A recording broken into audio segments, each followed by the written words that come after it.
अस्सलाम वालेकुम जी, मीर साहब क्या हाल चाल है? ठीक है जी, ठीक है सर, सर ठीक है। अस्सलाम वालेकुम साहब जनाब मीर साहब। अस्सलाम वालेकुम जी, आज मैं टेक्सला बैठक के ख़ास प्रोग्राम में मोड़ा शाह वली शाह में मीर हवेली के अंदर हूँ, और जो कि 1915 में जिसकी तामीर हुई थी। तो आज हम मीर तैयार साहब के साथ हैं, इनसे पूछेंगे कि इसके मतलब इसकी तारीख़ी अहमियत, कब और किसने कैसे बनाई, और जो भी है इंशाअल्लाह ताला हम अभी आपको इसके मतलब डिटेल से बताएंगे। हाँ जी, आप तशरीफ़ लाए हैं जी, आपका बहुत बहुत शुक्रिया। और ये इमारत जैसे कि आप जानते हैं कि टेक्सला का मतलब ही ये है कि तराशी हुए पत्थरों का शहर, और ये जो हमारी हवेली है तो ये एक घर है और तराशी हुए पत्थरों का घर है। तो देखेंगे आपको ये मायूस नहीं करेगी, और जो भी देखेगा इंशाल्लाह उसको अप्रिशिएट करेगा। बिल्कुल जी, ये इमारत पता चल रहा है कि ये जिसने बनाई है वो पूरी डेडिकेशन के साथ बनाई है, शौक से और शौक़ से बनाई है। और आपके बुज़ुर्गों का जो ज़ौक़ था,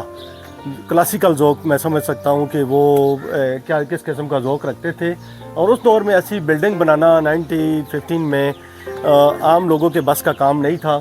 कि वो इस तरह के ये काम करवा सकें। तो इससे यही नज़र आता है कि वो लोग खाते पीते लोग थे, उनके पास वसाइल थे, वरना उस दौर में तो सिखों ने और हिंदुओं ने मुसलमानों को दबाया हुआ था। मैं बताता चलूँ जी कि मैं जैसे ही एंटर हुआ हूँ तो फील हुआ मुझे कि मैं अपने बचपन में चला गया हूँ। उसकी वजह कि ये इमारत जो है हमारी तारीखी, ये टेक्सला की पहचान है। सबसे बड़ी बात कि इसके बाद जो पत्थर लगा हुआ है, इसको गौर से अगर देखें तो ये टेक्सला स्टोन है जी हाँ, ऐसे ही। और मेरा ख्याल है कि इस दौर में सोच सकता है बंदा, बना नहीं सकता ऐसा। तो ये उन लोगों की बड़ी बड़ाई थी जी, और सबसे बड़ी ज़ौक़ था जी उनका, माशा। जी आसिफ साहब, अगर देखें तो ये प्रॉपर तरीके से आर्च जो बने हुए हैं। और इसमें एक और चीज़ आपको मैं बताऊं, जो साइंटिफिक तरीका है कि इसमें स्कूल टिल्ट रखा गया है, ताकि ये उस वक्त जो है ना बारिश का पानी इसके अंदर ना जाए और वह यहाँ से स्लाइड होकर नीचे आ जाए। यानी कि पूरा एक इसमें इमारत जो होती है एक मेमार की, उसने अपनी इसमें यूज़ की है। बिल्कुल, भी और उसका टेक्निकल तरीका भी। जी हाँ, वेरी नाइस। आज देख लें, ऊपर आज बनी है प्रॉपर तरीके से। जी हाँ, अंदर होंगी, ये है जी हमारी हवेली। अभी तक उस तरह पुराने तरीके से इसको मेंटेन रखा हुआ है। माशाल्लाह जी, माशाल्लाह, ज़बरदस्त जी। आप जो कह रहे थे आर्चेस बोलिए, आर्चेस आप देख लीजिए। ये देख लें, ज़बरदस्त किस्म का जो इसकी जो डेकोरेशन बनी हुई है पत्थरों से, और ये आप छोटी खूबसूरती के लिए ये भी उन्होंने छोड़ा है। जी, हर जगह उन्होंने अपना आर्ट का जो भी है काम, वो उन्होंने उस वक्त के जो मेमार थे, आर्टिज़न थे, उन्होंने शो किया है बकायदा तौर पर। और आर्ट भी बहुत ज़बरदस्त किस्म की 1915 में। अगर आप कैमरा मान लगाएं तो ये ऊपर अगर आप इसको बहुत देखें तो ये जो हमारा काफ़ी जो गंदारत है उसकी अक्कासी भी करती है। अगर आप गौर से इसको अच्छा मीर साहब, आप ये बताएं, ये कमरा जो बना हुआ है, ये आर्च बनी हुई है। अच्छा, स्पेस तो वैसे ही बन जाती है आजकल भी। जी हाँ, आउटडोर किचन बड़े अरसा हम इस्तेमाल करते रहे। ठीक है। एक उसके साथ एक छोटी और जो आप आज देख रहे हैं, जी हाँ, ये वाली। ये अभी तो उसमें जो बचे हुए हैं, हाँ, लेकिन ये है कि इस पे किसी ज़माने में कैरोसिन को स्टोर किया जाता है। वो बाद में शाम को जाने वाला भी चलाते थे, ये तेल वहाँ से स्टोर रूम था फ्यूल का, जैसे और सेफ्टी भी। और अच्छा आसिफ साहब, एक बात आपने नोट की होगी कि ये जो आप इनकी जो कमरों की हाइट है, वो क्योंकि उस वक्त तो एयर कंडीशन या इस तरह की चीज़ें तो नहीं होती थी, मेरे ख्याल है 14-18 फुट इनकी हाइट है, ताकि वो मौसमी असरात को कंट्रोल हो सकें और रहने के काबिल रह सकें। और इस तरह ही इसकी जो चीज़ें हैं, जो रोशनदान है, वो भी प्रॉपर तरीके से ऊपर की तरफ रखे गए। आप उस तरफ देखें, वहाँ भी ऊपर हैं, ताकि वहाँ आसानी के साथ गर्म निकल जाए और ठंडी हवा अंदर आ सके। जी हाँ, इसके अलावा जी इसके जो छत है ना, छत है। अभी तक हमने उसको मेंटेन रखा हुआ है। वहाँ पे लकड़ी का सारा काम हुआ था पुराना, और अब भी मौजूद है काफ़ी हद तक। काफ़ी हद तक तो वो भी एक है, उससे भी गर्मी रुकती है बहुत ज़्यादा, कंट्रोल। जी जी, कंट्रोल बिल्कुल। और एक वो पुरानी चीज़ है, उसको हमने इस तरह मेंटेन किया हुआ है।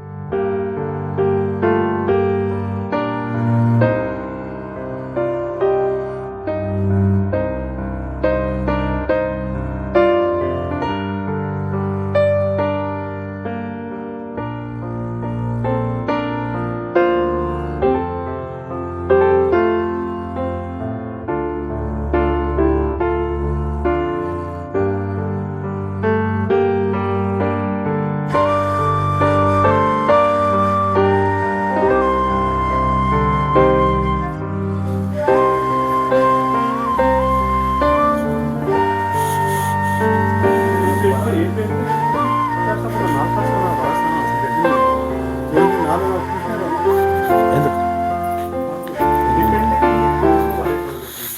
تو جی میرے خیال میں گندم کے وہ جو اسٹاک کے جو ہے نا اس سے بنی ہوئی یہ چیزیں. تو یہ تو میں لایا تھا, ایک ٹائم ہو گیا 50 سال ہو گئے, میں ڈیرہ غازی خان سے یہ لے کے آیا. اچھا گندم کے وہ جو ہوتے ہیں وہ تنکے ہوتے ہیں اس کے ساتھ زبردست آرٹ جو ہے نا 50 ایئرس تو اس کو بھی ہو گئے ہیں آلموسٹ. اور آپ کے پاس جو پرانی یہ رہ گئے ہیں یہ چوکے اور والے, تو کچھ چیزیں آپ نے اس کو سسٹین کرنے کے لیے آپ نے میرے خیال ہے اس میں گارڈر بعد میں دیے ہیں اس کو بلڈنگ کو. یہ ٹالی کا جو اس پہ بڑا شتیر ہے وہ ٹالی ہے جی جی, اور ابھی تک وہ قائم ہے 110 سال. 110 سال ہو گئے ہیں جی ہاں. اور دیواریں بھی یہ 13-14 انچ ہیں یا 18 انچ ہے؟ یہ 18 انچ ہے. یہ جی یہ جو سارا گھر ہے نا جی, اس سے پہلے بھی یہاں پہ ایک پرانا گھر بھی تھا, وہ ایک حادثے کی وجہ سے جل گیا. وہ کیروسین آئل کا حادثہ ہوا تھا, لالٹینوں میں تیل ڈالتے ہوئے تو وہ سارا جل گیا. تو جیسے وہ دیو ملائی کے ساتھ نا فینیکس وہ اپنی راکھ سے اٹھتا ہے, تو یہ مکان بھی اپنی راکھ سے اٹھا ہوا ہے. یہ ہزاروں سال تک اور اس کی زندگی ہوگی. اچھا, یہ بالکل وہ واقعات ایسے بہت جگہوں پہ ہوئے ہیں. اور اس کے علاوہ موسیقی علاوہ کرے گا. اس کے بعد بیسمنٹ ہے جی, جہاں پہ موسیقی کا ایک بہت بڑا مطلب کلب جو کافی طویل عرصے تک قائم رہا, وہ بیسمنٹ میں ہے. سر میں لائٹ ابھی جلاتا ہوں. اچھا جی, یہ بتا رہے تھے آپ. ہاں جی, یہ میوزک کا جو کلب ہے یہ بھی بہت قدیم ہے. ہمارے والد صاحب کا ایک شوق تھا اور انہوں نے ساری زندگی اس کو پھر اس کے شوق کو قائم رکھا. اور یہ جو تہخانہ اس کو کہتے تھے, بیسمنٹ ہے, تو اس میں ایک آواز کی خاص گونج پیدا ہوتی ہے. ہم یہاں پہ روزانہ رات کو ایک پروگرام موسیقی کا ہوا کرتا ہے. یہاں سے یہ موسیقی کی گونج 60-70 سال تک اٹھتی رہی ہے. بالکل جی. آپ یہ لائٹ اگر لائٹ ایک منٹ لائٹ یہ سورمنڈل بھی پڑھو. یہ میرے خیال ہے آپ والد صاحب کے جو ہے نا ٹھیکدار عبدالرحمان صاحب مرحوم کے وہ پڑھے ہوئے ہیں. انسٹرومنٹ ہے سورمنڈل جو ہے یہاں پہ تو بڑے بڑے لوگ جناب, ہمارے جو منسٹر کمیٹی تھی اس کے 2 چیئرمین یہاں پہ آیا کرتے تھے. ان میں بابو شفیع, ملک محمد شفیع جی, وہ آیا کرتے تھے. اور وہ ان کا گانا مجھے آج تک یاد ہے کہ درداں دی ماری دلڑی علیلے سونا نہیں سنتا دکھاں دی اپیلے. یہ ملک شفیع صاحب شفیع صاحب جو تھے نا, اور دوسرے چیئرمین صاحب بتا رہے تھے. دوسرے بابو رشید صاحب سے. اچھا, بابو رشید صاحب. اچھا, وہ گایا آ کے گاتے تھے کہ لگیاں دی لاج رکھ لیں. اچھا, بولنا جاویاں جانا. مطلب یہ تہانے میں آج تو میں فرسٹ ٹائم آیا ہوں. مجھے پتا تھا یہاں بڑے بڑے گٹھے ہوتے تھے کیونکہ چھوٹوں کا کام نہیں تھا. تو وہ پرانے ڈیروں میں ہی ہے ہمارے. اس میں جو ملک شفیع صاحب کا وہ ڈیرا ہے وہاں بھی تہخانہ شوقین لوگ تھے. جی ہاں, جی جی. اس کا راستہ تھا باہر سے آتا ہے, جو باہر سے مہمان آئے تو اس کو جو ہے نا وہ اس کا راستہ ڈور زیادہ استعمال ہوتا تھا. جی ہاں. آلموسٹ میں دیکھتا ہوں ہماری فیملی میں بھی اور ٹیکسلا کے جو نامی گرامی گارے ہیں جن کو آرٹ سے یا پڑھے لکھے لوگ ہیں ان کو زیادہ یہ شوق تھا, کیونکہ ایک سافٹ امیج ہے, سافٹ ٹچ ہے کہ آپ کی ایک آپ نیگیٹیوٹی کی طرف نہیں جاتے تھے, وہ اپنا ہی پازیٹیو ایک وہ کام کرتے. تو ٹیکسلا کے تمام مشہور خاندان جتنے بھی ہیں میں جانتا ہوں ان کو موسیقی سے لگاؤ تھا. اچھا, یہ چیز ٹرانسفر ہوتی ہے اب بھی, کیونکہ میں نے دیکھا ہے کہ ان کے آگے بچوں کو بھی یہ چیز ٹرانسفر ہوئی ہے. جیسے میں اپنے چھوٹا بھائی ہے شاہد سلیمان, اچھا کچھ عرصہ میں خود بھی گٹار وغیرہ اور یہ چیزیں میں نے سیکھی ہیں, پھر چھوڑ دی بیچ میں نا. 20-25 سال ہو گئے ہیں گٹار بجاتا رہا ہوں. اور اس کے بعد اور باقی خاندان ہیں وہ ابھی تک چل رہے ہیں. یعنی کہ ایک چیز ہے وہ ٹرانسفر ہو جاتی ہے آپ کہیں نہ کہیں. میری بھی ایک یہی ریگریٹ ہے کہ میں اتنے نزدیک ہونے کے باوجود ہم تو والی بال کی طرف نکل گئے, اس برازیل میں چلے گئے. تو آواز اگر نہیں بھی تھی تو کم از کم انسٹرومنٹ بجانا میں سیکھنا چاہتا تھا لیکن نہیں سیکھ سکا. یہ مجھے ایک ریگریٹ ہے. اصف اگر ان روشندانوں کو دیکھیں تو آپ نے ان کا یہ والا پورشن آپ ٹل دیکھا ہوگا نیچے والا. اس کے جو مقصد تھا ایک تو گرم ہوا جلدی سے نکل جائے اور ٹھنڈی ہوا تیزی سے اندر آئے. یہ دیکھ لیں سائڈ سے وہ ٹلٹ ہے تھوڑا, جیسے باہر والا پانی کے لیے تھا, یہ اندر کے لیے اس طرح بالکل پریشر کو مینٹین کریں. میں جی ہاں بالکل. یہ پرانے زمانے کا ایک فرنیچر ہے جس کو اپنی ہماری لوکل زبان میں تونی کہتے ہیں. تو اس میں کپڑے وغیرہ سٹور کرتے ہیں اور جو چیز آپ سٹور کر سکتے ہیں. باقی اس کا جو باہر جو کام ہوا ہے اس بڑے خوبصورت اس پہ پھلکاری کی گئی ہے. اس کے اوپر جو ہے نا پینٹنگ ہوئی ہے اور مختلف قسم کی جو ہے نا اپنے فنکار تو یہ ہر گھر میں تقریباً یہ موجود تھی پرانے گھروں میں, سب گھروں میں یہ تھی, ہوا کرتی تھی لاتا. تو یہ اس طرح جو سیڑھیاں آپ کو نظر آ رہی ہیں یہ اوپر نیم چھتی اس کو بولتے ہیں. تو اس کے اوپر آپ کو 4-5 جو ہے باہر کھڑکیاں بھی نظر آ رہی ہیں جو باہر لان کی طرف کھل رہی ہیں. اور مطلب آپ آرام کر سکتے ہیں ہوا گرمیوں میں یا کسی طرح, اس کا ایک نظارہ بھی ہے اور جی ہاں روشنی اور ہوا کے لیے بھی جو ہے نا یہ کام کرتی ہے. Multi purpose. اچھا میر صاحب, جڑیاں اسانیاں پرانیاں گلاں آئیاں مائیے اس طرح دی چیزاں آئیاں اور اسی ویکھنے ہیں کہ اساں نا معاشرہ نہ اسی مغرب نے ہیں نہ مشرق نے رہے ہیں, یعنی کہ الٹرا ماڈرن ایسے اساں اندر اثرات آ چکے ہیں کہ اسی اپنے معاشرتی اپنے جڑے زبان ہیں یا اس طرح دی اسی چیزاں بولنے اساں شرم محسوس ہونا ہے, اور اسی اپنے بچیاں نی تعلیم و تربیت بھی اسی مغرب نے مطابق کر رہے ہیں, اسی اپنی اقدار نے تحت نہیں کر رہے ہیں. اگر اسی کو مائیے بولنے ہیں کوئی چیز اس طرح نہیں کرنے ہیں اپنی زبان بولنے ہیں تو اسی اتک محسوس کرنے ہیں. تو تساں لاسٹ سے اتنے پہاڑی تے بھی ہو, تساں ماشاءاللہ ایک اپنی زبان چو چند شعر سنائے, تو پھر ایک دفعہ میں ریکویسٹ کرسا اور یہ بتاؤ دسو کہ بھائی اسی اپنی اقدار فالو کرنا چاہیے یا ایسا چھوڑ دینا چاہیے. جی ہاں جی, اسی طرح یہی سمجھے ہیں کہ اپنی جو زبان ہے وہ کسی صورت سے بھی جو ہے اساں نظر انداز نہیں ہونا چاہیے. تو اتنے پہاڑی تے بڑا ہویا ہے تو اتنے بھی تساں یہ گل میرے کو سوال کیتا ہے تو وہ ایک ماہ پرانا گانا یاد پہ آنا ہے اس لیے تھوڑا جہا اس میں دوبارہ اس دہرائی کر چھوڑنا کہ وہ پرویز مہدی تے ریشما نا آپ جو میاں بیوی بنے ہونے ظاہر گانے میں. تو وہ ریشما جی بیوی بنی ہونی وہ آخنی گانے پہلا بول بکرے دا قیمہ کچنار دیاں کلیاں دیسی گھی دے وچ بیبا خوب ہون تلیاں تے لیا دے ماہی نہیں تے میں پیکے ٹور چڑی. اگوں پھر وہ جو خاوند ہونا ہے پرویز مہدی کی آواز اگوں جواب دینا ہے کہ ہاڑ دا مہینہ گلاں کرنا ولیاں ہوندیاں نے کدوں کچنار دیاں کلیاں آ جا بہ کے پنیے مکئی دیاں چھلیاں مکئی دیاں چھلیاں.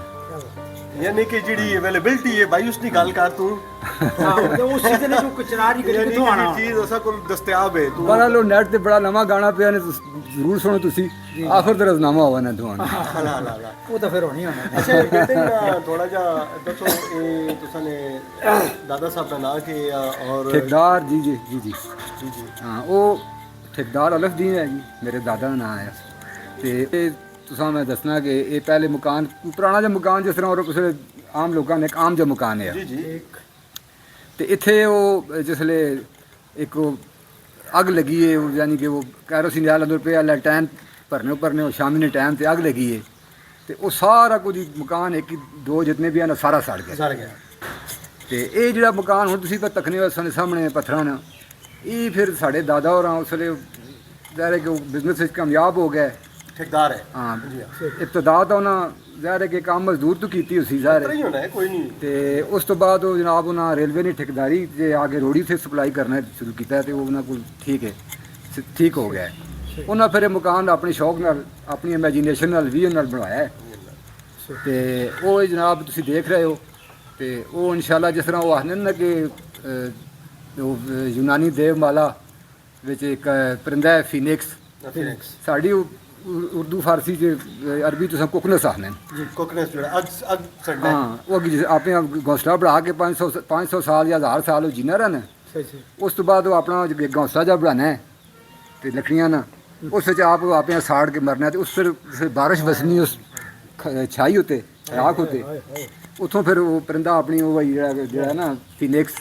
یا کوکنس وہ دوبارہ اپنا جنم پانا ہے. یہ بھی میں آخنا کہ جس اپنی راکھ سے اٹھا ہے مکان کیا مناسبت دسی اللہ ایسا جو ہے وہ لمبی عمر دے. جی جی بالکل آمین سبحان جی زبردست. تساں میر صاحب اور تسی ماشاءاللہ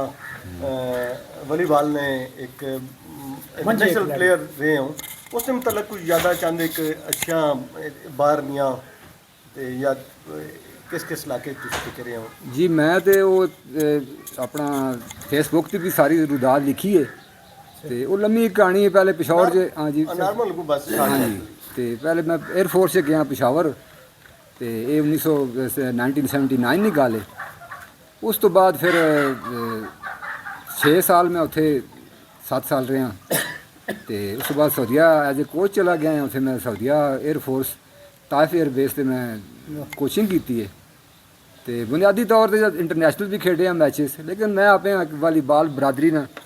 ਇੱਕ ਰੁਕਨ ਸਮਝਣਾ ਕਿਉਂਕਿ ਸਾਡੀ ਇੱਕ ਬਰਾਦਰੀ ਪੂਰੀ, ਚਾਹੇ ਉਹ ਜੀ ਟੀਮ ਵਾਰ ਬ੍ਰਾਜ਼ੀਲ ਹੈ, ਚਾਹੇ ਅਮਰੀਕਾ ਹੈ, ਚਾਹੇ ਜਾਪਾਨ ਹੈ, ਚਾਹੇ ਪਾਕਿਸਤਾਨ ਹੈ, ਅਸੀਂ ਸਾਰੇ ਇੱਕ ਬਰਾਦਰੀ ਹਾਂ ਵਾਲੀਬਾਲ ਦੀ। ਇਸ ਤਰ੍ਹਾਂ ਜਿਸ ਤਰ੍ਹਾਂ ਬਾਕੀ ਸ਼ੋਬਿਆਂ 'ਚ ਹੋਣਾ ਹੈ, ਕੋਈ ਵੀ ਕਿਸੇ ਸ਼ੋਬੇ 'ਚ ਹੋਣਾ ਹੈ ਤੇ ਉਹ ਬਰਾਦਰੀ ਹੋਣੀ ਸਾਰੀ। ਜਿਸ ਤਰ੍ਹਾਂ ਤੁਸੀਂ ਮਾਸ਼ਾਅੱਲਾ ਆਪਣੇ ਉਹ ਕਰਨੇ ਹੋ ਉੱਥੇ ਕਾਨ ਜਮਾ ਕਰਨੇ ਹੋ, ਤੁਸੀਂ ਪੂਰੀ ਕਾਨ ਜਿਹੜੀ ਬਰਾਦਰੀ ਨਾਲ ਪੂਰੀ ਦੁਨੀਆ ਨਹੀਂ, ਤੁਸੀਂ ਉਸਨੇ ਬਿਲਕੁਲ ਅਸੀਂ ਅਟੈਚ ਆ ਤੁਸੀਂ ਉਸਨੇ ਮੈਂਬਰ ਇੱਕ ਰੁਕਨ ਤੇ ਉਹ ਮਤਲਬ ਖਾਲਸ ਬੰਦਾ ਕੱਲਾ ਕੁਝ ਵੀ ਨਹੀਂ ਹੋਣਾ ਔਰ ਵੱਡਾ ਵੀ ਇਹ ਨਾ ਹੋਵੇ ਤੇ ਉਹ ਮੇਰੇ ਖਿਆਲ ਹੈ ਉਹ ਬੰਦਾ ਇਸ ਤਰ੍ਹਾਂ ਹੀ ਚੱਲਣਾ ਹੈ ਕਿ ਉਸ ਸਾਰਾ ਨਾਲ ਲੈ ਕੇ ਚੱਲਣਾ ਹੈ, ਮਤਲਬ ਜ਼ਾਤੀ ਤੌਰ ਤੇ ਆਪ ਨੁਮਾਇਆ ਨਹੀਂ ਕਰਨਾ, ਉਹ ਪੂਰੀ ਟੀਮ ਆ ਅੱਗੇ ਹਾਂਜੀ ਟੀਮ ਵਰਕ ਤੋਂ ਬਗੈਰ ਜਿਹੜਾ ਕੋਈ ਕੰਮ ਸਿੱਧਾ ਨਹੀਂ ਹੋਣਾ ਜੀ। ਜੀ ਜੀ ਇਸ ਤਰ੍ਹਾਂ ਹੀ ਹਾਂਜੀ ਇਹੀ ਗੱਲ ਨਾਲ ਲੈ ਕੇ ਚੱਲਣਾ ਚਾਹੀਏ ਹਰ ਸ਼ੋਭਾ ਹੈ ਜ਼ਿੰਦਗੀ। ਤੁਸੀਂ ਕਿਸੇ ਬੰਦੇ ਆ ਅਕੇਲਾ ਤੁਸੀਂ ਥੋੜਾ ਜਿਹਾ ਕੰਮ ਤਾਂ ਕਰ ਸਕਦੇ ਹੋ ਸਕਦਾ ਤੁਸੀਂ ਥੱਕ ਜਲੋ, ਲੇਕਿਨ ਕੋਈ ਐਸਾ ਟਾਈਮ ਆਵੇ ਕਿ ਤੁਸੀਂ ਦੋਸਤ ਯਾਰ ਤੁਸੀਂ ਨੇ ਜਿਹੜੇ ਨਾਲ ਸ਼ੋਲਡਰ ਟੂ ਸ਼ੋਲਡਰ ਤੁਸੀਂ ਨਾਲ ਕੰਧੇ ਨਾਲ ਮਿਲੇ ਨੂੰ ਉਹ ਤੁਸੀਂ ਮਦਦ ਨਾਲ ਤਕਾਲਾਸ਼ ਹੋਣੇ, ਕਿਉਂਕਿ ਅਮੂਮਨ ਮੈਂ ਲੋਕਾਂ ਤੱਕ ਨਾ ਜਿਹੜੇ ਵਨ ਮੈਨ ਸ਼ੋਅ ਹੋਣੇ ਨਹੀਂ ਵਜ੍ਹਾ ਨਾਲ ਉਹ ਜ਼ਿੰਦਗੀ ਨੇ ਕੁਝ ਅਰਸਾ ਕਿਉਂਕਿ ਉਹਨਾਂ ਨੇ ਅੰਦਰ ਇੱਕ ਤਕੱਬਰ ਵੀ ਆ ਜਾਣਾ ਹੈ। ਤਕੱਬਰ ਆਣੀ ਨਹੀਂ ਵਜ੍ਹਾ ਨਾਲ ਉਹ ਫਿਰ ਜਿਹੜੇ ਆਪਣੇ ਦੋਸਤ ਯਾਰ ਹੋਣੇ ਉਹਨਾਂ ਕੋਲੋਂ ਉਹ ਕਿਨਾਰਾ ਕਸ਼ ਹੋ ਜਾਂਦੇ ਤਨਾਈ ਦਾ ਸ਼ਿਕਾਰ ਹੋ ਜਾਂਦੇ। ਅੱਛਾ ਉਹ ਤਨਾਈ ਇਤਨੀ ਉਸ ਦਾ ਹੋ ਜਾਣਾ ਹੈ ਕਿ ਉਹਨਾਂ ਨੇ ਅੰਦਰ ਉਹ ਬਿਮਾਰੀ ਪੈਦਾ ਹੋ ਜਾਣੀ ਜੀ ਔਰ ਉਹ ਫਿਰ ਉਹਨਾਂ ਉੱਠਣ ਨਹੀਂ ਦੇਣੀ, ਉਹਨਾਂ ਨੇ ਦਿਲ ਕਰਨਾ ਵੀ ਹੈ ਲੇਕਿਨ ਉਹ ਫਸਲਾ ਇੱਕਦਮ ਵੱਧ ਚੁੱਕਿਆ ਹੋਣਾ ਹੈ, ਉਹਦੇ 'ਚ ਉਹਨਾਂ ਨੇ ਕੁਝ ਡੋਜ਼ ਨਿਕਲ ਚੁੱਕੇ ਹੋਣੇ, ਉਹ ਉਸ ਦਾ ਦੁਬਾਰਾ ਕੰਟੀਨਿਊ ਨਹੀਂ ਕਰ ਸਕਦੇ। ਤੇ ਇਸ ਤਰ੍ਹਾਂ ਦੀਆਂ ਚੀਜ਼ਾਂ ਹੋਣੀਆਂ ਚਾਹੀਦੀਆਂ। ਨਸਲ ਵੀ ਪ੍ਰੋਗਰਾਮ ਇਸ ਤਰ੍ਹਾਂ ਹੀ ਹੈ ਕਿ ਅਸੀਂ ਆਪਣੇ ਮਾਸ਼ਰੇ 'ਚ ਆਪਣੀ ਸੁਸਾਇਟੀ ਇਤਨੀ ਵੱਡੇ ਵਿਜ਼ਨ ਤਾਂ ਸਾਨੂੰ ਨਹੀਂ ਕਿ ਲੇਕਿਨ ਅਸੀਂ ਕਮ ਟੈਕਸਾਂ ਦੇ ਬੇਸ ਤੇ ਜੀ ਹਾਂ ਜੀ ਹਾਂ ਜੇ ਸਾਡੇ ਤੱਕ ਮਤਲਬ ਸਾਡੇ ਤੇ ਆਏ ਵੀ ਜੀ ਕੋਈ ਸਿਹਤ ਨਹੀਂ ਹੈ ਮਾਲਕ ਅਸੀਂ ਆਏ ਹਾਂ ਥोड़ा बहुत वहीं तो भलो भली दुनिया है जी जी वो अच्छे लोग हैं दुनिया में जो ज़ाहिर है कि आप उनसे मुकाबला तो नहीं हो सकता मुकाबला करना भी और नहीं एक बंदे और हर बंदे से ऊपर एक बंदा है, आप गालिब को भी ले आए तो उससे भी ऊपर कोई शायर आपको मिल जाए। तो ये निज़ाम है सर दुनिया बैठियो मेरे जेहन में सवाल आ रहा है कि ज़ाहिर है कि ਤੁਹਾਡਾ बचपन इस विच गुजरिया और ਤੁਸੀਂ ਜ਼ਾਹਿਰ ਤਾਲੀਮ ਹਾਸਲ ਕਰਨੇ ਹੋ ਜ਼ਾਹਿਰ ਆਪਣੇ ਜਿੱਥੇ ਜਿਹੜੇ ਗਿਆ ਸੋ ਤੇ ਮੈਟ੍ਰਿਕ ਤੁਸੀਂ ਕਿਹੜੇ ਸਕੂਲ ਵਿੱਚ ਕੀਤਾ? जी मैट्रिक मैं जी अपना ਜਿਹੜਾ ਤਲਮੁਲ ਕੁਰਾਨ ਹਾਈ ਸਕੂਲ ਹੈ ਤਾਲੀਮੁਲ ਕੁਰਾਨ ਉੱਥੇ ਮੈਂ ਪਹਿਲੇ ਮੈਂ ਧਰਮਸਾਲ ਜਿਹੜਾ ਸਕੂਲ ਹੈ ਇੱਥੋਂ ਬਸਾਂ ਦਾਖਲਾ ਕੀਤਾ ਹੈ ਠੀਕ ਕੱਚੀ 'ਚ ਅੱਛਾ ਅੱਛਾ ਤੇ ਇੱਥੋਂ ਫਿਰ ਉਹ ਜਿਹੜਾ ਪੜ੍ਹਨੇ ਰਹੇ ਇੱਥੇ ਹੀ ਆਪਣਾ ਟੈਕਸਲੇ ਵਿੱਚ ਜਿਹੜੇ ਸਕੂਲ ਹੈ ਉਹ ਇਸਲਾਮੀ ਵਾਲੇ ਜਿਹੜੇ ਉਹ ਪੁਰਾਣਾ ਇੱਕ ਹਿੰਦੂਆਂ ਦਾ ਜਿਹੜਾ ਉਹ ਇਹ ਆ ਉੱਥੇ ਉਸ ਜਿਹੜੇ ਘਰ ਆ ਉੱਥੇ ਸਾਡਾ ਸਕੂਲ ਹੁੰਦਾ ਹੈ। ਉਸ ਤੋਂ ਬਾਅਦ ਫਿਰ ਜਿਹੜਾ ਤਲਮੁਲ ਕੁਰਾਨ ਸਕੂਲ ਜਿਹੜਾ ਸਰਾਇਕਾਲਾ ਚੌਕ 'ਚ ਬਣੇ ਜੀ ਅੱਛਾ ਉੱਥੇ ਫਿਰ 5ਵੀਂ 6ਵੀਂ 'ਚ ਸ਼ਾਇਦ ਅਸੀਂ ਚਲੇ ਧਰਮਸਾਲ ਜਿਹੜਾ ਤੁਸੀਂ ਨਾਲ ਹਾਂਜੀ ਇਹ ਕਿ ਇਸ ਤੱਕ ਇਹ ਜਨਾਬ ਇੱਥੇ ਜਿਹੜਾ ਮਹੱਲਾ ਜ਼ਰਗਰਾ ਸਾਡਾ ਇੱਥੇ ਇਹ ਬਿਲਡਿੰਗ ਹੁਣ ਵੀ ਮੌਜੂਦ ਹੈ ਤੇ ਧਰਮਸ਼ਾਲਾ ਐਸਾ ਬੇਸਿਕਲੀ ਇਹ ਇੱਕ ਧਰਮਸ਼ਾਲਾ ਹੈ ਲੇਕਿਨ ਹੁਣ ਪਤਾ ਨਹੀਂ ਕਿ ਬਣਿਆ। ਜੀ ਹਾਂ ਇਹ ਜ਼ਮਾਨਾ ਮਤਲਬ ਹੈ ਉਹ ਇਹ ਆ ਕਿ ਉਸੇ ਚੀਜ਼ ਦਾ ਫਿਰ ਸਕੂਲ ਕਾਇਮ ਹੈ ਉਹ ਥੋੜੀ ਜਿਹੀ ਮਾਂ ਜਿਹੜੀ ਯਾਦ ਆਨੀ ਹੈ ਜੀ ਕਿ ਮਸਜਿਦ ਨੇ ਨਾਲ ਮੁਲਕ ਜਿਹੜਾ ਤੁਸੀਂ ਉਸਦੀ ਗੱਲ ਕਰ ਰਹੇ ਹੋ ਜਾਂ ਇੱਕ ਉਹ ਤੇ ਇੱਕ ਦੋਵਾਂ 'ਚ ਪੜਿਆ ਦੋ ਜਣਾ ਜਿਹੜਾ ਮਸਜਿਦ ਨਾਲ ਮੁਲਕ ਹੈ ਨਾ ਜੀ ਜਿਹੜਾ ਇਸ ਵਕਤ ਔਕਾਫ ਕੋਲੇ ਉਹ ਸੀਲਡ ਹੋਇਆ ਨਾ ਫੀਲਡ ਹੋਇਆ ਉਹ ਉਹ ਤਨਾਜ਼ਾ ਸ਼ਜ਼ਾ ਵੀ ਕੋਈ ਤਨਾਜ਼ਾ ਚੱਲ ਰਿਹਾ ਉਸ ਨਾਲ ਜਿਸ ਵਕਤ ਸਾਡੇ ਦਾਦਾ ਹਜ਼ੂਰ ਮਕਾਨ ਆਪਣਾ ਬਣਾਇਆ ਨਾ ਸਾਡੀ ਰਜਿਸਟਰੀ ਬਣ ਰਹੀ ਤੇ ਉਸ ਤੋਂ ਪਹਿਲੇ ਇਹ ਮਕਾਨ ਉਹਨਾਂ ਕੋਲ ਆ ਉਹਨਾਂ ਨੇ ਵੀ 1916 ਦੀ ਪੈਦਾਇਸ਼ ਸੀ ਨਾ ਤੇ ਉਹ ਦੱਸਦੇ ਹੈ ਕਿ ਜਿਹੜਾ ਬਾਜ਼ਾਰ ਸਾਰਾ ਹੈ ਨਾ ਇਹ ਹਿੰਦੂਆਂ ਕੋਲ ਆ ਤੇ ਇੱਕ ਅੱਧ ਕੋਈ ਮੁਸਲਮਾਨ ਦੁਕਾਨਦਾਰ ਵੀ ਹੈ ਤੇ ਉਹ ਫੇਲ ਹੈ ਕਿਉਂਕਿ ਇਹਨਾਂ ਦੀ ਮੋਨੋਪੋਲੀ ਇਜਾਰਾਦਾਰੀ ਜੀ ਪਿੰਡੀ ਤੋਂ ਜਨਾਬ ਜੇ ਮਾਲ ਆਣਦੇ ਆ ਨਾ ਜਿਸਲੇ ਵੱਡੇ ਜਿਹੜੇ ਉਹਨਾਂ ਨੇ ਉਹ ਸਪਲਾਇਰ ਹਾਂਜੀ ਸਪਲਾਇਰ ਜਿਹੜੇ ਆ ਨਾ ਉਹਨਾਂ ਉਹ ਖਾਸ ਖਿਆਲ ਕਰਨੇ ਆ ਇਹ ਮੁਸਲਮਾਨ ਨੇ ਤੁਸੀਂ ਤੇਰਾ ਸੌਦਾ ਥੋੜਾ ਜਿਹਾ ਮਹਿੰਗਾ ਦੇਣਾ ਮੈਂ ਕਹਿ ਦੇਣਾ ਇੱਥੇ ਉਜ਼ਾਰੇ ਫਿਰ ਆ ਕੇ ਉਹ ਕੰਪੀਟ ਨਹੀਂ ਕਰ ਸਕਣਾ ਆ ਤੇ ਇਹ ਜਿਹੜਾ ਇਸਲੇ ਹਿੰਦੂ ਗਏ ਤੇ ਜਿੰਜ ਵੀ ਗਏ ਭਾਵੇਂ ਜਿਹੜੇ ਵੀ ਦੁਖੀ ਦਸਤਾਨਾਂ ਵਿੱਚ ਗਏ ਲੇਕਿਨ ਇਹ ਕਿ ਮੁਸਲਮਾਨਾਂ ਵਾਂ ਜਿਹੜੇ ਨੇ ਫਾਇਦਾ ਬੜਾ ਹੈ पूरा बाजार मुसलमानों ने कर लिया। बड़े बड़े आशिया में ਤੁਸੀਂ ਇਹ ਹਿਸਾਬ ਲਓ ਕਿ ਮੁਸਲਮਾਨਾਂ ਕੋਲੋਂ ਉਸ ਟਾਈਮ ਤੱਕ ਮਿਠਾਈ ਬਣਾਉਣਾ ਫਨ कोई नहीं है किसी मुसलमान को इस इलाके में ठीक। और जितने भी अगर जिम्मेदार मुसलमान ये भी है ना कि वो किसी की शादी आ गई गमी आ गई हिंदू बनिया को मिल के अपना कोई जमीन रैन रखाई किधरे कोई चीज़ अपनी फसल रैन रखाई सोना रैन रखाया या इस तरह करके अपना निज़ाम चलाने यानी कि मुसलमान मेजॉरिटी को बड़ा भी है तो भी मकरूज हो रहा है ठीक है। तो ये इस अल्लाह पाक की मेहरबानी इतने नहीं की मुसलमानों ने थोड़ा एक जो होनी दुकान भी बड़ी महफूज रहना खाना शाना इस तरह की कोई इस तरह की चीज़ नहीं है बहुत कट हैं और बाद लोग कहते हैं मैं एक दफ़ा सफ़र कर रहे हैं पीढ़ी तो वापस आ रहे थे मंडल मोड़े ले अजी असलम साहब है ਤੇ ਉਹ ਪਿੱਛੇ ਅਸੀਂ ਵੈਗਨਾਂ 'ਚ ਆ ਰਹੇ ਹਾਂ ਉੱਥੋਂ ਸਦਰ ਤੋਂ ਬੈਠੇ ਹਾਂ एक लड़का है तो उसको पता है सियासी बयानात होने जज्बात होने उस टाइम में सोशल मीडिया तो नहीं है लेकिन अखबार ही हैं वो पिछे लड़का जड़ा है ना वो बोला जी कि पाकिस्तान बनना साढ़े इस तरह कोई वर्ड गलत इस्तेमाल किए तो मैं एक्शन हाजी साहब ना अल्लाह उन्होंने मगफरत करे जन्नत कार कर उन्होंने हाजी साहब इस तरह पलटे यकीन करो पिछा कहना ना पुत्तर ये गल ना करी अच्छा पुत्तर ये गल ना करी असा हिंदुआना दौर तक है वो दौर असा तक है फिर असन बजुर्ग दसते क्योंकि असा ने भी बजुर्ग बड़े तायारी सारे ये हसन अब्दाल मेरे ख्याल मैट्रिक उत्थों होना नहीं है ते जी हाँ हसन अब्दाल असन जाने ठीक है तो वो कहने कि असा कोल पैसे होने बावजूद भी वो अपनी बसा क्यों सारा कंट्रोल उन्होंने आया तो वो अपनी बसा तो असा नहीं मुसलमान बच्चे नहीं पाते हैं साहब लो इतने 13-14 किलोमीटर पैदल जाना वापस आना उन्होंने बड़ी बड़ी जदोजहद उन्होंने अच्छा उस दौर ने जो लोग हैं मैं अपने ताया भी तक है उस तो बाद ये मुस्तफा शाह साहब और भी उस वेले ने पढ़े ने हाजी असलम और भी पुराने उस टाइम ने पढ़े ठीक है पाकिस्तान बनने से पहले ना मैटर कर रहे हैं मैटर तो वो सारे बड़े डिसेंट किस्म के लोग हैं ने अच्छा जी मैं उन्होंने मैं मेंटल लेवल में तक है ना देखो एक मेंटालिटी होनी है अच्छा वो पढ़ने किसको ट्रेन वो गोरिया को पढ़ने रहे मुसलमान तो उन्होंने उस्ताद नहीं है लेकिन गोरिया उन्हें डिसिप्लिन सिखाया है तो इस तरह चीज़ां जिहड़ियां तुसीं ये चीज़ां असां नोट करनियां चाहिए अच्छा इस तो अलावा मीर साहब तुसीं अपने वालद साहब तुसां ने बड़े मौसीकी ने दिलदादा है और मैं समझा कि उन्होंने बहुत बड़ी कंट्रीब्यूशन है ये इस इलाके च रह के और उन्होंने मुतलक कोई तुसी जी जदों नहीं असल मैं होश संभाली है तो ये मतलब है कि प्रोग्राम साड़ा जो बेसमेंट वाला है मैं तक्या है क्योंकि जो बेसमेंट बनी है ये मेरी पैदाश तो पहले भी बनी है थे तहखाना असी साने तो पूरा महला असा जानना तहखाना कितने नाल ही लाना खूह है तो नाल तहखाना है तो उन्हें जनाब बड़ी जनाब एक डेडिकेशन नाल और मुस्तकिल मजाजी कोई साड़ा खानदानी वसफ है जो कम लग पावा भावें जे भी करा माड़ा करा लेकिन छोड़ने ना मुड़ के ये मुस्तकिल मजाजी ना जो बड़ी है इतना कोई मतलब है कि आवाज़ ना जो ना कोई अता नहीं लेकिन उन्हें अपनी मेहनत नाल बड़े बड़े अच्छे गाने फिर उन्हें बाद गाए थे जिन्हें लोग पसंद किया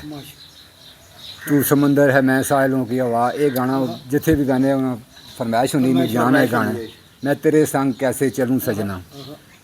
तो असा ने फिर उसे इस जो तहखाना आ इस म्यूनसिपल कमेटी ने चेयरमैन उस वे जोड़े है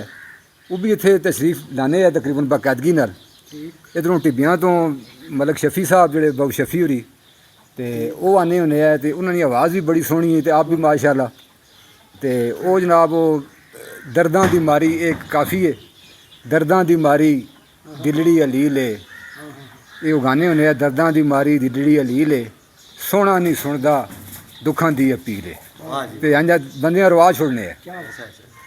तो उधरों बाबू कुरशैद उरी है बड़े वो तो खैर जौली तबीयत ने बंदे है तो वो भी एक गाना उन्होंने बाद जो टेप च भी पुरानियां टेपां होनियां भी मैं उत्थों भी सुने तो वे लगियां दी नूरजान आ गाने वे लगियां दी लज रख लई कदी भुल ना जावी अनजाना तेरी मेरी एक जिंदड़ी अगों इस तरह कोई गाने तो वो जनाब इस तरह बाकी अपना जो परवेज़ के नाम भाईया परवेज़ पापा परवेज़ हाँ जी वो इतने जनाब बाकायदगी नाल उन्होंने वाजा भी आ गए थे उन्होंने बड़ी कंट्रीब्यूशन है रोज़ आने है तो ਤੇ ਗੱਪਸ਼ਪ ਵੀ ਖੁੱਲੀ ਹੋਣੀ ਹੈ ਤੇ ਹੋਰ ਬੜੇ ਵਾਕਿਆਤ ਔਰ ਮਜ਼ਾਇਆ ਜਿਹੜੇ ਤੁਸੀਂ ਫਿਰ शेख सलाउद्दीन साहब भी बड़े ਜੀ ਹਾਂ ਸ਼ੇਖ ਸਲਾਉਦੀਨ ਸਾਹਿਬ ਬੜੀ ਸੋਹਣੀ ਆਵਾਜ਼ ਪਾਈ ਉਹਨਾਂ ਅੱਲਾਹ ਮਾਨ ਨਸੀਬ ਕਰੇ ਨੇ ਤੇ ਬੜੀ ਸੋਹਣੀ ਉਹਨਾਂ ਦੀ ਆਵਾਜ਼ ਹੈ ਤੇ ਬੜਾ ਸੋਹਣਾ ਆਲਾਪ ਕਰਨੇ ਹੁੰਦੇ ਆ ਤੇ ਮਜ਼ਾ ਆਵਣਾ ਜਿਸ ਲਈ ਆਲਾਪ ਕਰਨੇ ਆ ਤੇ कमाल। अच्छा मैं एक गल करना मैं अपने मलक मोहम्मद शफी साहब मामून मेरे ते देखो उस उन्होंने डबल MA किया मास्टर डबल किया अच्छा और उसने बावजूद वो मौसीकी नाल इस चीज़ नाल उन्हें रगबत है और इस नाल टच है ईवन वो हालांकि मजहबी बंदे भी है ठीक है उन्होंने मैं हमेशा तक है कि उन्होंने नज़र जमीन थले होनी ही गली च जल जाने या कोई चीज़ नज़र उन्होंने मैं चाही कदे नहीं तकी ठीक है तो वो मतलब अजकल आदमी दो बच्चे दो क्लासा पढ़ जाने तो समझन पता नहीं असा कि किस जगह पहुँच गए खिलाफ पहुँच जुलने उन्हें इस तरफ आना चाहिए नौजवाना भी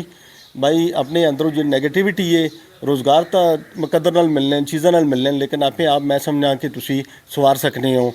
और ये साफ टच जड़ा है ये माशरे ने एक बहुत बड़ा खूबसूरती होनी है चाहे वो तुसी किसी चीज़ भी तुसी वो साफ टच आनो तुसी बेशक घर ने अंदर सफाई सुथराई तो लेके कुछ चीज़ बढ़ा रहे जिस तरह ना आख्या है कि ऐसी कोई चीज़ काम स्टार्ट करने तो उसे पाया तकमील तक पहुँचाने तो इस तरह से असल नौजवानों से भी ये वे कि वो पढ़ लिखना मतलब ही नहीं लेकिन तो इसका मतलब ही नहीं कि वो इस तरफ ना हो एक एक्स्ट्रा टाइम है तो बहुत सारी परेशानियाँ तो दुख दर्द तो तकलीफ तो बचाने और उस वक्त भी लोगों ने मसाइल होने कोई ऐसी गल कोई नहीं होनी कि वो मसाइल तो बचे ज़्यादा मसाइल हो सुन हाँ लेकिन वो फिर भी वो इस चीज़ नाल फन नाल किसी न किसी वाले नाल टच है पापा परवेज साहब ने ना जिक्र किया है उन्होंने तसा बहुत ज़्यादा गाने सुने और वो खुद बेसिकली वो मिस्त्रीन ठीक है और वो भी उससे भी वो कमाल है उन्हें कोई ऐसी गल नहीं अच्छा तुसा ने वालद मोहतरम ने एक वाक़या असा ने सुनाने बल्ले ले के वो मां हूँ याद नहीं बंदा ये धर्मा नदी ये बिल्कुल क्लीयर पानी इसका साफ सुथरा लोग पीने ने काबल है और लोग इस कपड़े धोना जाना नहाना छाना वो बंदा सुनाना है कि एक दिन एक रात जी तकरीबन अद्धी रात हो गई आई तो मैं उस नदी को गुजरा तो मां नी आवाज़ आई तो मैं डर गया तो मैं ना यार किस चीज़ की आवाज़ है तो वो मैं जिसले थोड़ा नज़दीक गया तो ठेकेदार अब्दुलरहमान साहब वो इत्थे तक पानी के अंदर डुबे है और वो अपना रागनी अपनी प्रैक्टिस कर रहे थे रियाज कर अद्धी रात मतलब उन्होंने देख लो तुसी कि कितना उन्हें मेहनत की इस चीज़ से वाकया मैं बिल्कुल सुने है जी ये शेख सलाउद्दीन होरी भी जो है सुनाने अक्सर जदों मिलने है जरा इस तरह तुसां ने बजुर्गों बड़ी मेहनत की है तो वो मैंने दसा मैं जोड़ा वो म्यूजिक से नहीं कर सकी इसने मां रिग्रैट रह सी पर मैं अपना जोर जो हुण तक वाली बात जो लाया ना मां ही पता है खैर है नहीं तुसा उसे भी तुसी लेजेंड हो एक्चुअली ना कोई और बंदा इस शोबे में मेरे ख्याल मैं समझा कि वो नहीं आया वाली बाल नहीं शोबे पे तो इतना मतलब है कोई खुदादाद चीज़ घट है इतनी ज़्यादा नहीं लेकिन अपनी मेहनत आ गए तो मैं फिर जो है वो इंटरनेशनल लेवल तक जाके तो पाकिस्तानी नुमाइंदगी की और अपनी मेहनत ज़्यादा ही अल्लाह की मेहरबानी तो होनी है नाल लेकिन मैं दसना कि डेडिकेशन और एप्लीकेशन जी है ना ये साढ़े खानदान से मैं तक है बड़ी बात है सर तो इसे सिनेरियो में जी मैं कहना चाह रहा कि अगर मुनासिब होवे तो असी कोई ऐसी तरतीब बनाइए कि उन्होंने याद विच असी जेडे मौजूदा साढ़े को लीजेंड मौजूद हैं गुलकार और उस नाल मुतलका असी एक महीने च 2 महीने बाद एक सीटिंग इस जगह रखी जाए जी टोटली डेडिकेट होवे साढ़े उन्होंने बुजुर्गों की तो उस नाल एक ये फायदा उसी कि एक तो असी तरोताज़ा हो दूसरा जी साड़ी कमिंग जनरेशन है जी मोह अगे वे उन्हें थोड़ा जी सर कि उन्हें भी थोड़ा अट्रैक्शन उसी है कि ये भी कोई चीज़ है और असा अपनानी चाहिए नहीं है तो इंशाल्लाह इस उत्ते करने हैं जी मीर साहब की एक और जो बहुत अलग क्वालिटी है बहुत कम लोगों को पता है मुझे बहुत सारे दोस्तों ने कहा जी मैं हमने तो इनकी तहरीर का भी देखी नहीं है तो वो मैं इनको बताता हूँ फेसबुक पे आप देख लें इनको पढ़ लें मैं भी इनके क्लोज़ हुआ हूँ हालांकि हमारी फैमिली टर्म्स है सारी चीज़ें हैं लेकिन इसके बावजूद मैं बड़े फासले पर था लेकिन इनकी तहरीरें मैं जब फेसबुक पे पढ़ा तो हम पहले फेसबुक पे हम दोस्त बने ठीक है जब तहरीरें मैंने पढ़ी तो उसमें मैं अपने कमेंट्स जो भी थोड़े बहुत अपने कम नॉलेज की वजह से कुछ ना कुछ होता रहा है तो मैं बड़ा इनसे वो इंस्पायर हुआ और चीज़ें उसमें मुझे मिली اور ख़ास طور پر یہ گریک میتھالوجی کے اوپر ان کی بہت بڑی گریپ ہے اپنی تحریروں کے اوپر. تو یہ ایک ان کے اندر والی بال کا انٹرنیشنل پلیئر ہونے کے باوجود ان کے اندر ایک اور انٹرنیشنل لیول کا جو اللہ تعالیٰ نے بلٹ ان چیز کی ہے کہ وہ تحریر لکھنا معمولی کام نہیں ہے اور اس کے اندر انسان کو ڈوبنا پڑتا ہے اور بہت بڑے وسیع علم اور نالج کی بات ہے. تو میں امیر صاحب سے ریکویسٹ کروں گا, امیر صاحب آج ہمیں کوئی اپنی تحریر, کیونکہ بہت سارے دوستوں نے مجھے کہا جی میر صاحب کی کوئی تحریر آپ ان کے منہ سے زبانی آپ سنیں. ملک صاحب میں پیش کرتا ہوں. یہ میرا والی بال کا ہی دورہ تھا تو میں نے اس میں کچھ چیزیں پھر آ کے لکھی تھیں تو میں وہ تھوڑی سی آپ کی خدمت میں پیش کرتا ہوں. اور لیکن یہ کہ یہ زمانہ جو تھا یہ سفید بالوں والا نہیں تھا, کالے بالوں والا, تو یہ ذہن میں رکھیں. جی کالے والا. تو غالب کے ایک شعر سے ذرا برکت پیدا کرتے ہیں. پہلے کرتا ہوں جمع پھر جگرے لخت لخت کو, کرتا ہوں جمع پھر جگرے لخت لخت کو, عرصہ ہوا ہے دعوت مژگاں کیے ہوئے. بھرا میلہ خود چھوڑ جائیں یا میلے کے اجڑنے تک آپ نے وہیں رکا رہنا ہو, دونوں صورتیں کسی صورت آئیڈل نہیں ہوتی. بھرا میلہ چھوڑنے سے اگر ایک طرف تشنگی رہ جاتی ہے تو دوسری طرف اجڑے میلے کی خالی کرسیاں, خالی تمبو, خالی خالی ڈیرا اور چڑیا کا سونا پڑا بسیرا, سب دیکھ کر جگرے لخت لخت کو جمع کرنا بھی کچھ آسان نہیں ہوتا. اگلے ہی دن ہمیں ازمیر ترکی کے اب اجڑے میلے اور سونے بسیرے کو تیاگ کر کراچی واپسی کے لیے مسجدوں کے شہر استنبول کے لیے عازم سفر ہونا تھا. الگ صبح جیسے ہی ہم پاکستانی اپنے بیگ اٹھائے ہوئے ایئرپورٹ جانے والی بسوں میں سوار ہونے کے لیے ہاسٹل کے کمپاؤنڈ میں آئے تو اوائل اکتوبر کی اس ہلکی سی خنک صبح میں بینچوں کے آس پاس کافی زیادہ رونق لگ چکی تھی. پر اس رونق میں اب چل چلاؤ کا ماحول صاف نظر آ رہا تھا. کھلاڑی ایک دوسرے کے ساتھ میمنٹوز, نشانیاں جو ہوتی ہیں, کا تبادلہ کرنے کے بعد ایسے موقع پر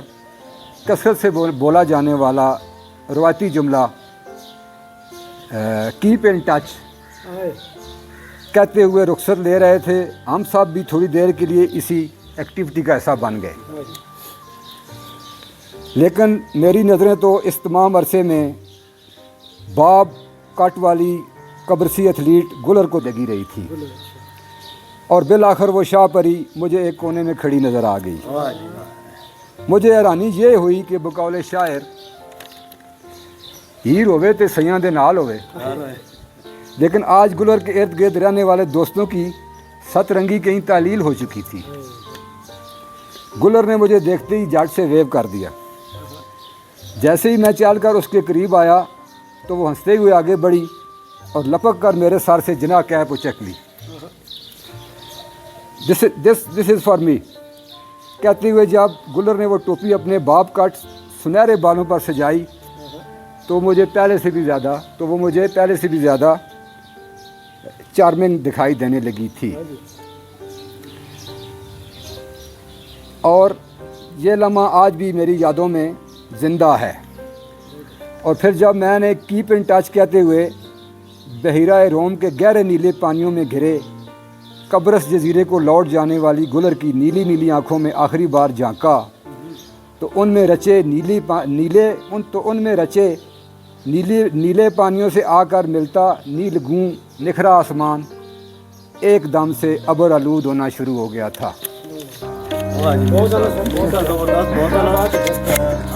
بالکل اسی کو میں تھوڑا سا ایڈ کروں گا کیونکہ ترکی میں 2 دفعہ گیا ہوں اور جس مہینے میں آپ اکتوبر نومبر اور اسی طرح میں بھی ایگزیبیشن تھی اور استنبول اور بورسا اور اس طرح تو وہاں کی جو وہ ہیں تو وہ بیوٹیز اور وہ چیز اور وہ شامیں اور وہ ویو ماس مجھے ابھی تک یاد ہے. وہاں بشرا یلماز کے نام سے مجھے ابھی بھی وہ ایک کمپینین ہماری تھی جو گائیڈ تھی. اس طرح تو اس طرح کی چیزیں ہو جاتی ہے سفر میں, انسان کو جو ہے نا وہ یادیں رہ جاتی ہیں. ابھی سوشل میڈیا آپ ٹچ رہتے ہیں, اس وقت تو خط کتابت تھی, میرا خیال ہے آپ کی زبردست یادیں ہیں اور ان کو آپ ایسا ہوتا ہے کہ ہم نے 15 دنوں بعد جانا ہے. ہمارا جو ٹور ہوتا ہے نا باہر کا وہ 15 دن سے زیادہ نہیں ہوتا, تو سب نے جانا ہوتا ہے لیکن آنکھوں میں آنسو آ جاتے ہیں. اس میں سر ایک ترین میں دیکھنا چاہوں گا, اس میں ایک لفظ مجھے کلک ہوا ہے, میں اس کو تھوڑا سا اچھا بس